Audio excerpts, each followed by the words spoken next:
लोकसभा चुनाव परिणाम 2024 बीजेपी और एनडीए दोनों के पक्ष में उस तरह से नहीं आए जैसे सोचा गया। बीजेपी 250 सीटों से भी नीचे रहती रही तो एनडीए बहुमत से थोड़ा आगे पहुंच पाई। यही वजह है कि एनडीए को दो घटक दल जेडीयू और टीडीपी पर अब इंडिया गठबंधन की भी निगाहें है। ये दोनों दल किंग मेकर की भूमिका निभा सकते हैं। चुनाव नतीजों में भले ही एनडीए को स्पष्ट बहुमत मिल गया हो, लेकिन बीजेपी अपने दम पर बहुमत की जादुई आंकड़े 272 से दूर है। ऐसे में एनडीए के साथ इंडिया गठबंधन की ओर से भी सरकार बनाने की कवायद होती दिख रही है। इसे लेकर जहां बीजेपी दावे कर रही है, वहीं विपक्ष भी लगातार सक्रियता बनाए हुए है। दरअसल बीजेपी की कार्यशैली देख चुका विपक्ष अब किसी भी मौके को छोड़ना नहीं चाहता। बीजेपी के खुद के बूते बहुमत तक पहुंचने में सफल न हो पाने से अब कयासबाजी तेज हो गई है। जोड़ तोड़ की राजनीति की भी चर्चा शुरू हो गई है। जहां एग्जिट पोल के बाद माना जा रहा था कि 12 जून से पहले सरकार का गठन हो जाएगा, वही अब मीटिंग और फोन कॉल्स का दौर शुरू हो गया है। कई सवाल भी उभर कर आगे आ रहे हैं। बीजेपी ने एनडीए के लिए 400 पार का टारगेट रखा था। ऐसे में सवाल भी उठ रहा है कि क्या पीएम नरेंद्र मोदी ही होंगे या एनडीए के सहयोगी दबाव डालकर किसी और को पीएम बनाने की मांग करेंगे।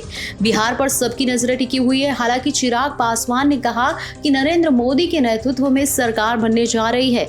चर्चा है कि क्या बीजेपी के सहयोगी साथ खड़े रहेंगे या फिर पाला बदल सकते हैं। जेडीयू नेता नीतीश कुमार को लेकर कयासबाजी है।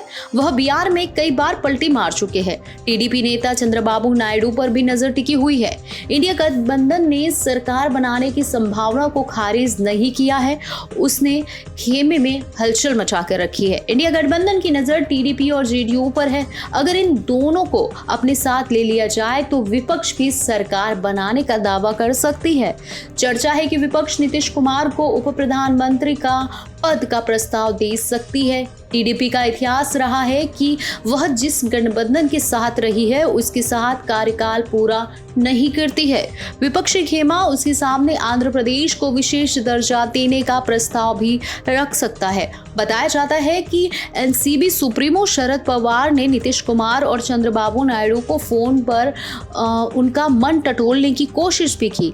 इंडिया गठबंधन नतीजों के बाद अपनी आगामी रणनीति को तय करने के लिए आज बुधवार को मीटिंग कर विभिन्न विकल्पों पर विचार करेगा। मीटिंग कांग्रेस अध्यक्ष मल्लिकार्जुन खड़गे के घर पर होगी, जिसमें तय किया जाएगा कि विपक्षी खेमा सरकार बनाएगा या विपक्ष में बैठेगा। इसमें चर्चा है कि अगर सरकार बनाने की जरूरत होती है तो किन दलों का समर्थन लिया जाएगा। राहुल गांधी ने मंगलवार को संकेत दिया था कि इस पर बुधवार की मीटिंग में फैसला लिया जाएगा कि हम सरकार बनाएंगे या विपक्ष में बैठेंगे। हालांकि बैठकों और चर्चाओं का दौर दिल्ली में ही नहीं, कोलकाता से लेकर पटना और मुंबई तक में चलता रहा।